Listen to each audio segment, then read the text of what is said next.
Welcome to our Civil Rights Week here. Our topic for today is the struggle for equality. It is a very history-focused lecture, and it will bring us up through the 20th century, the mid-20th century. A little bit different for the reading review today. I don't want to give you guys three key takeaways because we have what we call in the historical field a primary source document or two primary source documents today, and rather I'd like to provoke a discussion among ourselves. So you guys read the Emancipation Proclamation and the letter from a Birmingham jail. So I'm going to start with this question. Was the Emancipation Proclamation primarily a moral act of justice or a strategic act of war? And can it be both at once?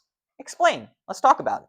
Let me talk about this a little bit. The Emancipation Proclamation reframed the Civil War from a fight that was solely about Union preservation into a fight that was also about ending slavery.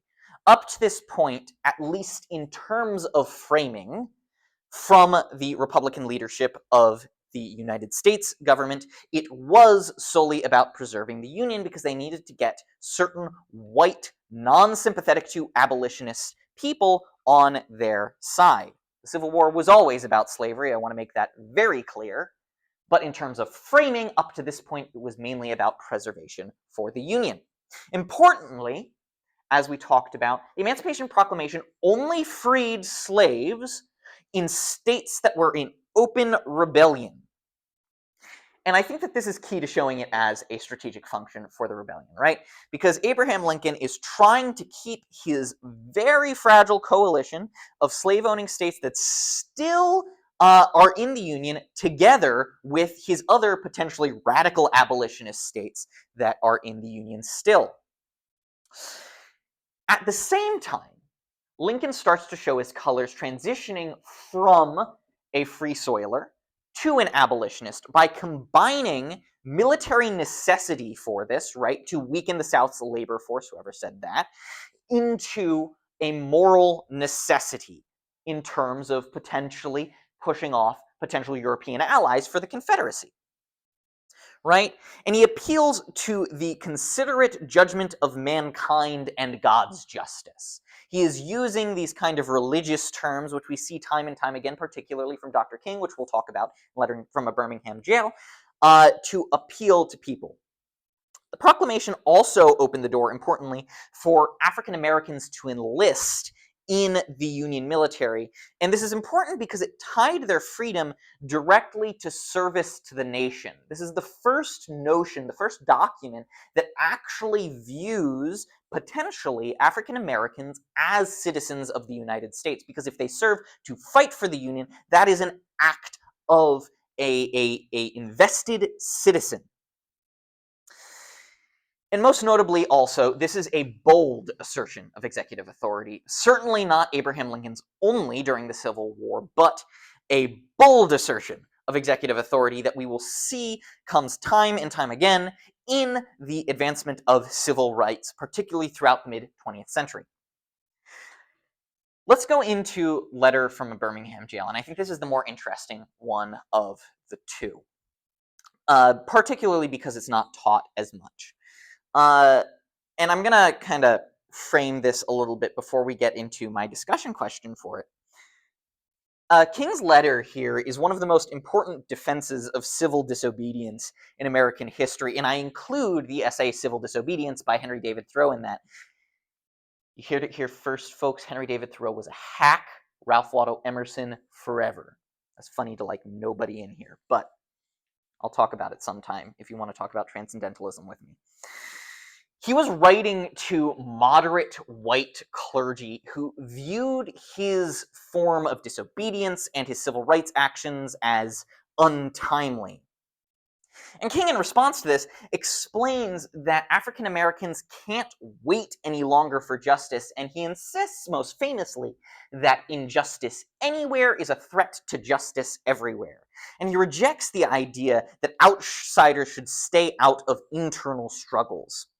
He defends nonviolent direct action as a way of creating a crisis that forces negotiation for civil rights. He introduces this idea of constructive tension as necessary to progress rights. And finally, King distinguishes between just and unjust laws. Laws that uplift human dignity are just, and those that put down humanity, that degrade humanity, are unjust and therefore deserve resistance. He places civil rights struggles in a long lineage of moral resistance, starting with the Bible and Socrates and tracing it all the way up through the American Revolution. And it makes his case both prophetic in its view of where America was going, but also patriotic. I think often in the moment when we talk about people who are struggling for civil rights, we view dissidents as an act against the state, an unpatriotic act. King comes back and says, no, civil disobedience is a patriotic act. It is in our blood in the blood of America. It is in our tradition, and therefore is a patriotic act for us to take on. So this question: how does King's distinction between just and unjust laws shape our understanding of when civil disobedience is legitimate? Let's talk about the Constitution corner here. I assigned the trifecta of Reconstruction amendments, the 13th, the 14th, and the 15th Amendment. They were passed in the aftermath of the Civil War, and they together redefine freedom and citizenship in the United States. What does the 13th Amendment do? Abolish slavery, except for, yes, slavery can be used as a punishment. Slavery is still legal in the United States of America among prisoners. So, when you see work gangs from prisons, even though some of them get paid, they technically can be used as slaves. The 14th Amendment, we talked about this a lot last class. What does the 14th Amendment do? It establishes birthright citizenship, which overturned the Dred Scott v. Sanford decision early in the 20th century that determined that black people were not in fact citizens or people, they were rather the property of their owners. It guarantees due process protections against the states and required equal protection of the laws, what Nora said. The amendment is foundational for nearly all modern civil rights legislation. So Brown v. Board is predicated on the 14th Amendment. Obergefell v. Hodges, which allowed for gay marriage, is predicated on the 14th Amendment as well. At the same time, this was meant to secure rights for formerly enslaved people, but its broad language has been applied to many more situations in the present day. Finally, what does the 15th Amendment do? Yes, it prohibited denying the right to vote on the basis of race, color, or previous condition of servitude. Now, this only applies to men. It's universal male suffrage at this point. It'll take until the 20s for us to get women the right to vote. But this was a revolutionary practice of political inclusion, at least in the history of America at the time. However, it takes nearly a century until the Voting Rights Act of 1965, which we'll talk about, for it to actually be able to be enforced. Together, these amendments were designed to fundamentally restructure American democracy around freedom, citizenship, and political participation. This happened. It does fundamentally restructure America, but at a very slow pace. The promises were hollowed out during the Jim Crow era of the late 19th century through the mid-20th century, and even remain contested today. Together, they remind us that the constitutional change requires both enforcement and vigilance. Enforcement through legal means and vigilance among the citizenry to defend their rights. So let's talk about this. This is the first in a series of 2 linked lectures on civil rights.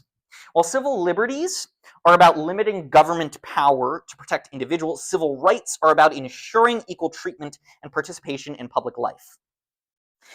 This lecture traces the historical struggles for equality in voting, education, and civic participation, primarily along racial lines, but also a little bit of a nod to along gendered lines, and lays the groundwork for understanding modern disputes, which we will cover on Thursday. So let's start with the basics here. Unlike civil liberties, which constrain government actions, civil rights regulate government behavior towards individuals and ensure access to political and social life. This is based in the 14th Amendment Equal Protection Clause. And there are three central questions I want you to think about when you think about civil rights, okay? Or any policy that might infringe upon them or expand them. First, who is entitled to rights? Is it all citizens or all people, or is it just citizens? What rights are guaranteed? Is it voting? Is it education? Is it employment? Is it marriage? And to what degree are those rights potentially exercised? There are limits to how far we can exercise our rights. Where does the buck stop?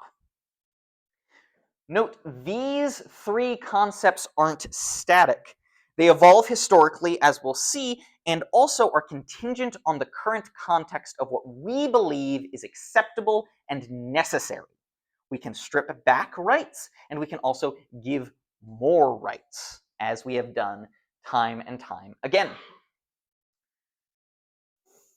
The Constitution originally left voting rules to the states, not guaranteed at the federal level, and imposed restrictions by property, race, religion, and gender. Historically, originally, the only people who could vote were property-owning white men of a certain economic class. Over time, civil rights struggles have systematically pushed to expand access, but always against resistance. This isn't a story of smooth progress, but rather constant conflict, retrenchment, and partial victories. Note, this reflects Dr. King's viewing of the civil rights struggle as creating crisis necessary for action. This conflict is necessary for us to move forward. The conflict can also reverberate back and lead to retrenchment and rescission of rights. So let's talk about one of the chief rights when we think about participation in American democracy, the franchise, the right to vote, enfranchisement. The 15th Amendment nominally guaranteed voting regardless of race, but Southern states subverted this through devices like poll taxes in the Jim Crow South, which we'll talk about a little bit, through literacy tests. You had to be able to prove you could read or write, grandfather clauses, and also outright intimidation. Sometimes black people would come to vote. A group of white people, potentially KKK members, would say, no, you cannot vote, and scare them off, or worse. Federal government failed to protect the right to vote for decades until the Voting Rights Act of 1965, which outlawed these practices and required federal oversight of jurisdictions with discriminatory histories. I'm going to note a Supreme Court case here, and I want you guys to note this too, because it's potentially a question on the exam. And I'm going to note it again in a later slide here.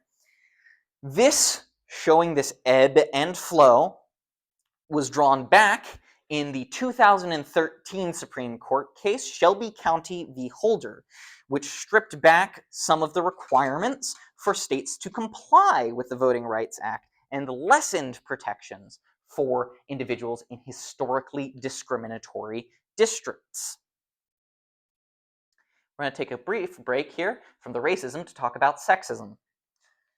So we're going to start with not the beginning of women's suffrage, but a beginning. In 1948, the Seneca Falls Convention convenes with a bunch of suffragettes and suffragists pushing for the right to vote.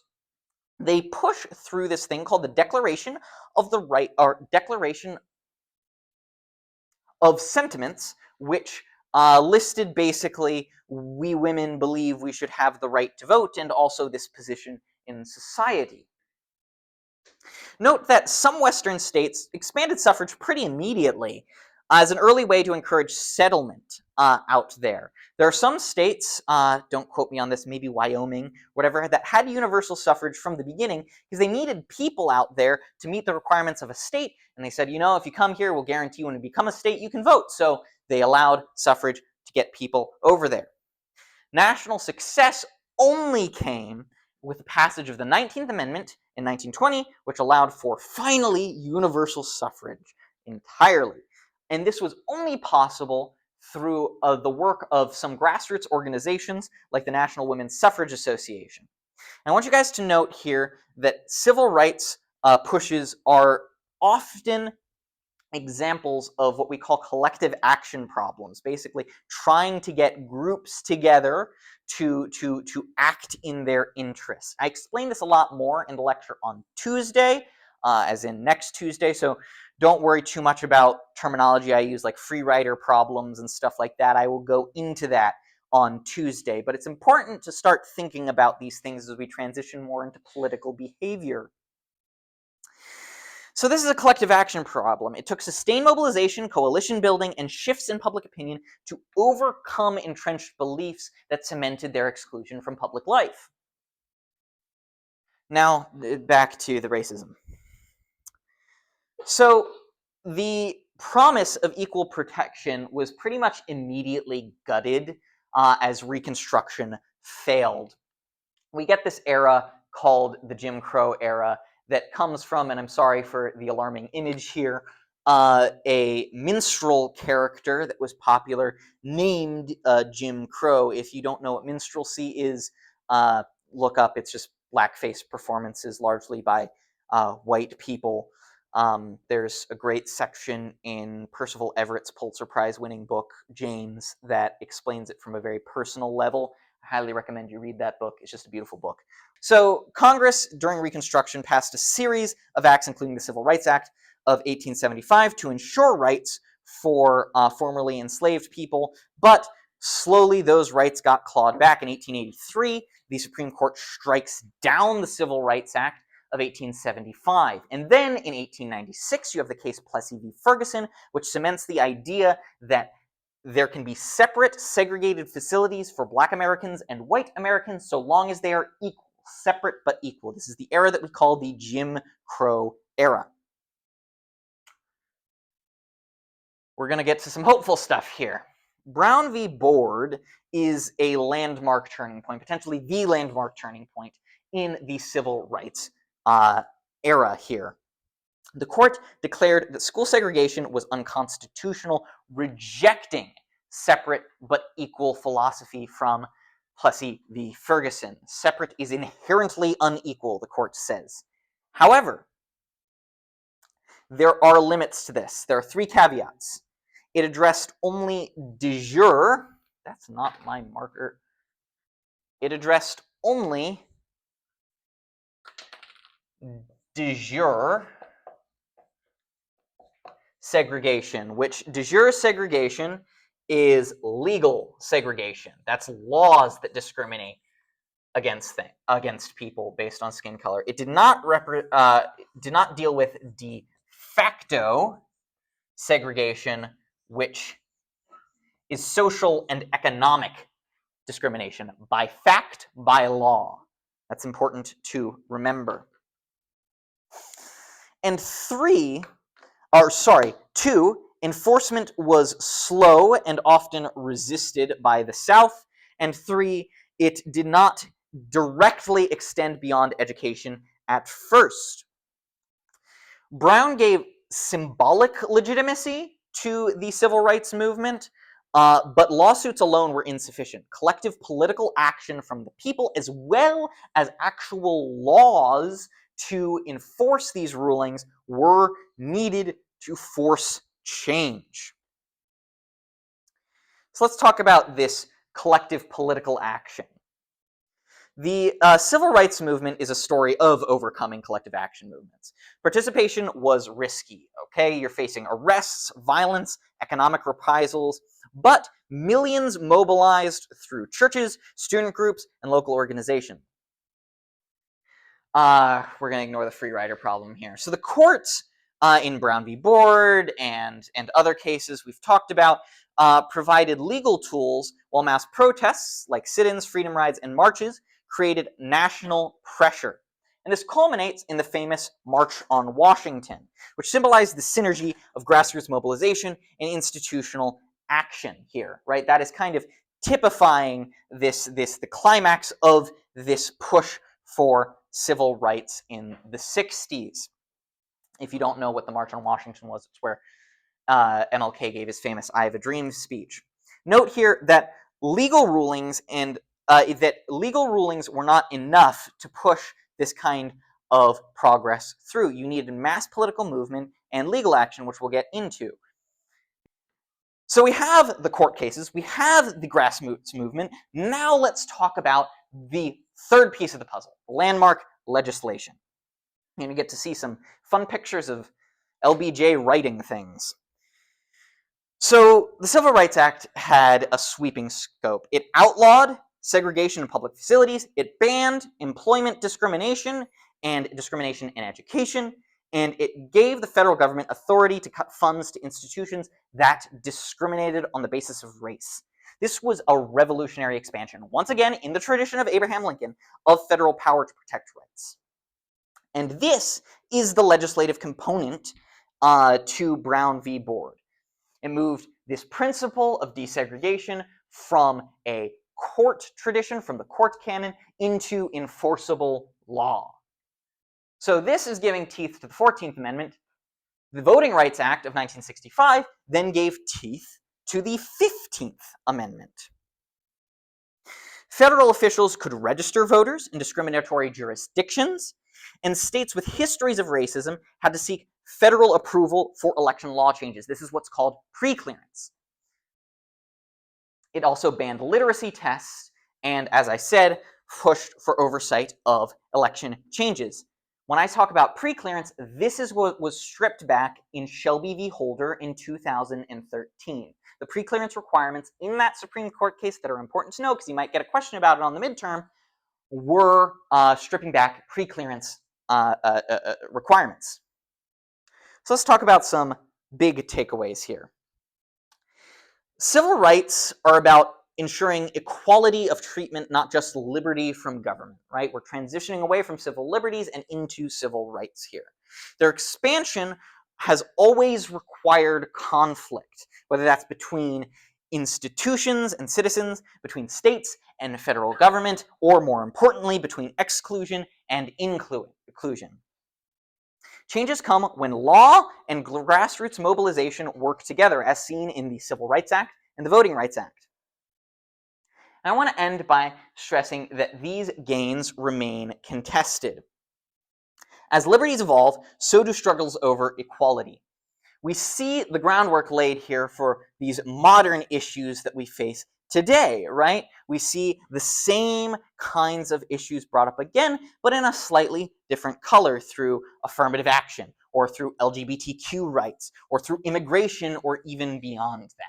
But rights are always contested. As there is an ebb, there is a flow, and vice versa. When we give rights, some of them get stripped away in time too.